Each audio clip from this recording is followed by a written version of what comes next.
हाय दोस्तों, मैं हूं ज्योति पाल और आप सभी का स्वागत है मेरे चैनल ज्ञान ज्योति कंप्यूटर में। दोस्तों, जैसा कि आपको पता है कि हमारे ज्ञान ज्योति कंप्यूटर चैनल पर हम लोग कोर्सेज के करवा रहे हैं, जिसमें हम आपको ट्रेनिंग दे रहे हैं कंप्यूटर की, अकाउंटिंग की और टेली की।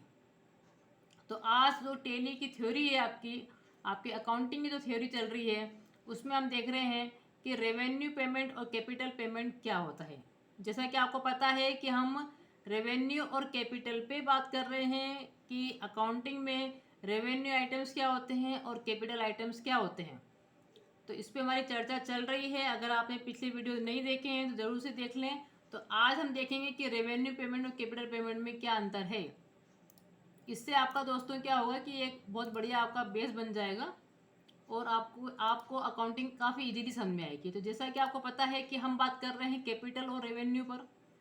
आपको पता है कि रेवेन्यू जो आइटम्स होते हैं उसका संबंध होता है प्रॉफिट एंड लॉस अकाउंट से, ट्रेडिंग अकाउंट से वो संबंधी होता है। भले वो कोई एक्सपेंसेस हो या इनकम हो या प्रॉफिट हो या लॉस हो, रिसीट्स हो या पेमेंट हो, इतने प्रकार होते हैं। किसी भी जब हम रेवेन्यू आइटम्स बोलते हैं ना दोस्तों, तो उसके अंदर ये सारे एक्सपेंसेस, आपके income, profit, loss, receipts, payment सब आ जाते हैं।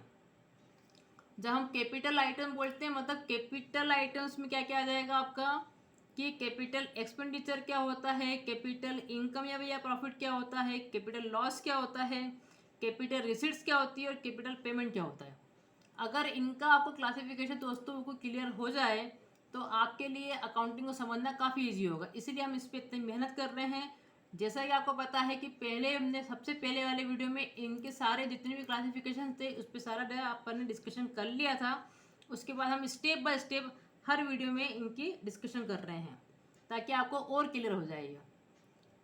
तो दोनों में अंतर आपने देखा सबसे पहले कि रेवेन्यू आइटम का संबंध होता है profit and loss account, trading account से, और कैपिटल आइटम का संबंध होता है बैलेंस शीट से। दोस्तों, सबसे सबसे बड़ी बात है।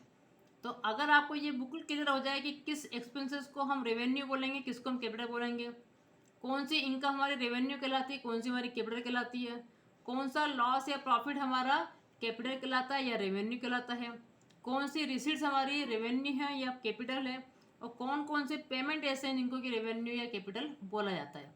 तो उन सारे पे हमने चर्चा कर ली है। आज लास्ट आप देख रहे हैं कि पेमेंट से संबंधित चीज़ें क्या है। तो फिर से आपको मैं रिकॉल कर दूँ कि क्या क्या अपन देख रहे हैं। अब रेवेन्यू आइटम का संबंध ये भी आपको पता है कि किसी पर्टिकुलर फाइनेंशियल ईयर से संबंधित होता है। ये जो भी खर्चे या इनकम या प्रॉफिट एंड लॉस बोल रहे हैं, ये किसी न किसी फाइनेंशियल ईयर से संबंधित होता है। आपको पता है कि फाइनेंशियल ईयर आपका अप्रैल से मार्च तक का होता है, एक ईयर का, एक साल का, ठीक है। और आपको ये भी बता दिया था कि जो आपके प्रॉफिट्स होते हैं, रेवेन्यू प्रॉफिट जो होंगे, उनके इनकम टैक्स के रेट भी अलग होते हैं, जबकि कैपिटल प्रॉफिट के रेट जो है अलग होते हैं।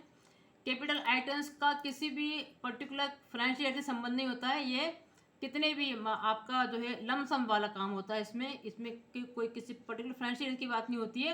ये जब तक आपका बिजनेस चलेगा उससे संबंधी होते हैं। तो जितने भी आपके एक्सपेंसेस बोले हम, ये प्रॉफिट बोले या लॉस बोले, तो किसी पर्टिकुलर फाइनेंशियल ईयर से संबंध नहीं है, ये ध्यान रखें।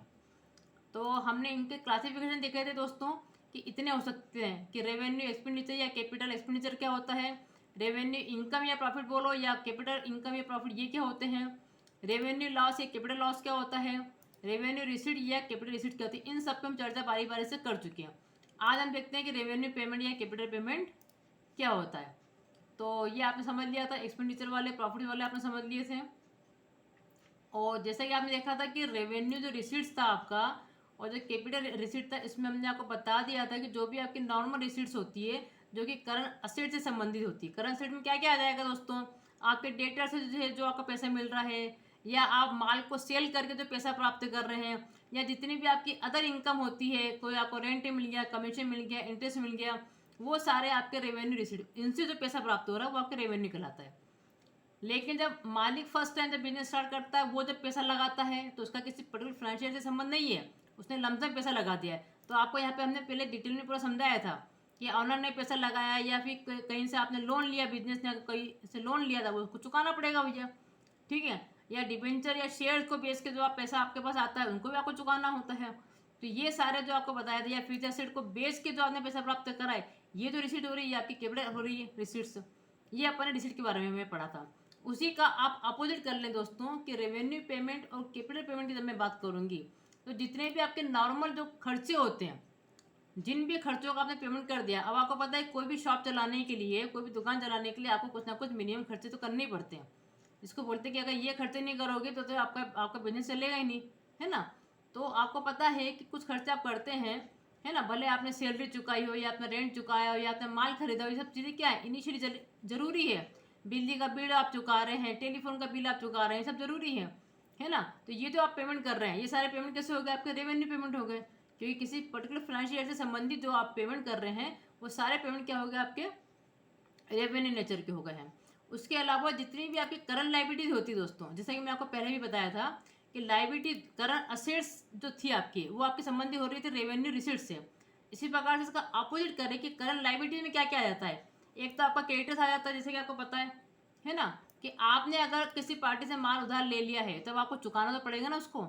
कि कोई भी पार्टी से अगर आप माल उधार लेते हैं ना दोस्तों, तो वो आपको अधिक से अधिक 7 दिन का टाइम देगी या 15 दिन का टाइम देगी या 1 महीने का देगी, 2 महीने का, 3 महीने का, इससे ज़्यादा का नहीं देती है। तो इसी को बोलते हैं कि ये जो संबंध होता है इसका, जो भी आपका करंट ईयर चल रहा है उसके बाद का जो आपको फाइनेंशियल ईयर होता है उसके अंतर्गत आपको जो भी चुकाना पड़ता है पैसा क्रेडिटर्स से। अगर आपने आपने आज किसी पार्टी से माल उधार ले लिया तो आपको चुका देंगे, 1 साल के अंतर्गत ही आप क्या करेंगे, उसको चुका देंगे। जो भी आपका करंट ईयर होता है और उसके बाद का जो आपका फाइनेंशियल ईयर होता है, जस्ट उसके नेक्स्ट ईयर का जो आपका फाइनेंशियल ईयर होता है ना, उसके बीच में आप जितने भी आप पेमेंट कर देते हैं वो सारे कैसे होते हैं, आपके रेवेन्यू नेचर वाले होते हैं। तो क्रेडिटर्स जो होते हैं आपके, या कोई टैक्स आपको चुकाना होता है, इसका संबंध किसी न किसी फाइनेंशियल ईयर से संबंधित होगा। करंट ईयर का जो आप टैक्स चुका रहे हैं वो भी कैसा हो गया, आपका रेवेन्यू नेचर का हो गया है। इसके अलावा जितने भी आपके आउटस्टैंडिंग एक्सपेंसेस होते हैं, आउटस्टैंडिंग एक्सपेंसेस में आपको सिखा चुके हैं उससे क्या होता है कि जो खर्चे आपने कर तो दिए लेकिन अभी तक आपने उसका पेमेंट नहीं करा है, तो पेमेंट करोगे सही ना भैया, वो भी आप किसी न किसी फाइनेंशियल ईयर के अंतर्गत ही कर देंगे। जो करंट ईयर चल रहा है तो जस्ट नेक्स्ट ईयर जो फाइनेंशियल ईयर आता है उसके अंतर्गत आप क्या करते हैं, पेमेंट कर देते हैं कि भाई सैलरी अभी नहीं चुकाई, अगले अगले महीने चुका देंगे, रेंट नहीं चुकाया तो अगले महीने चुका देंगे। तो ये सारे जो खर्चे होते हैं जिनका कि आपने बेनिफिट ले लिया है लेकिन पेमेंट नहीं करा अभी तक, उसको बोलते हैं अपन आउटस्टैंडिंग, मतलब बाकी है, देना बाकी है। तो इनका जब आप पेमेंट करेंगे उसको बोलते हैं रेवेन्यू पेमेंट। ठीक है, तो ये आपको समझ में आ गया है कि ये किसी न किसी फाइनेंशियल से संबंधित होंगे और जितनी भी आपकी करंट लाइबिलिटी होती है वो सारे पेमेंट आपके काय में आएंगे, रेवेन्यू पेमेंट के अंतर्गत आएंगे आपके। और जितने भी आप रेवेन्यू एक्सपेंसेस करते हैं एक फाइनेंशियल ईयर के अंतर्गत, सैलरी दे रहे हैं आप, रेंट दे रहे हैं या माल खरीद रहे हैं, इसके लिए जो भी आप पेमेंट कर रहे हैं सारे आपके रेवेन्यू नेचर के हो गए। अब बात करते हैं दोस्तों अपन की कैपिटल पेमेंट क्या हो गया। तो कैपिटल पेमेंट जैसा कि आपको पता है कि अगर ऑनर ने आज आप बिजनेस में पैसा लगाया है तो बिजनेस की लायबिलिटी बनती है कि उसको ऑनर को चुकाना है। तो ऑनर को आप जब चुकाते हैं पैसा, जब बिजनेस जो है बिजनेस में पैसा चुकाता है तो वो कैसा हो गया, वो किसी फाइनेंशियल ईयर से संबंधित नहीं है, ये लमसम अमाउंट जो आ गया था इसी का पेमेंट आप कर रहे हैं। तो ऐसे पेमेंट अगर आप करेंगे, जब बिजनेस जो है वो बिजनेस में उनको पैसा चुकाएगा तो वो कहलाएगा का कैपिटल पेमेंट। या आपने कोई लोन ले लिया लमसम, ठीक है, उसका पेमेंट अगर आप कर रहे हैं तो अब ये लमसम आपने 5 साल का, 10 साल का, 15 साल का अगर लोन उठा लिया है तो इसका जो पेमेंट आप करेंगे उसको बोलते हैं अपन कैपिटल पेमेंट। इसीलिए आपने देखा होगा कि ये बैलेंस शीट के आइटम्स है, ये सारे आपके बैलेंस शीट में शो होते हैं। इसी प्रकार से डिवेंचर्स, अगर आप डिवेंचर के अगेंस्ट अगर आप पैसा चुका रहे हैं, आपने डिवेंचर अगर इशू कर दिया है और जनता है आपने पैसा ले लिया है तो उसका भी पैसा आपको चुकाना पड़ेगा। तो डिवेंचर के अगेंस्ट जो आप पेमेंट कर रहे हैं ना दोस्तों उसको बोलते हैं कैपिटल पेमेंट। तो ये सारी चीज़ें हो गई आपकी कैपिटल पेमेंट की, ये अंतर है। तो मेनली अब आप ये समझ ले कि ये सारे जो क्लासिफिकेशन थे कैपिटल और रेवेन्यू के, इन सारों पे अपने चर्चा कर ली है। आज आपका ये भी वाला भी क्लियर हो गया है। तो एक फंडामेंटल आप बना लें, पहले तो दिमाग में आप रख लें कि रेवेन्यू मतलब क्या हो गया, किसी पर्टिकुलर फाइनेंशियल से संबंधित होता है ये, और ये प्रॉफिट एंड लॉस और ट्रेडिंग से संबंधित आइटम है। और जो कैपिटल आपका होता है, आइटम जो होते हैं इसका संबंध बैलेंस शीट से होता है और ये किसी फाइनेंशियल से संबंधित नहीं होते हैं।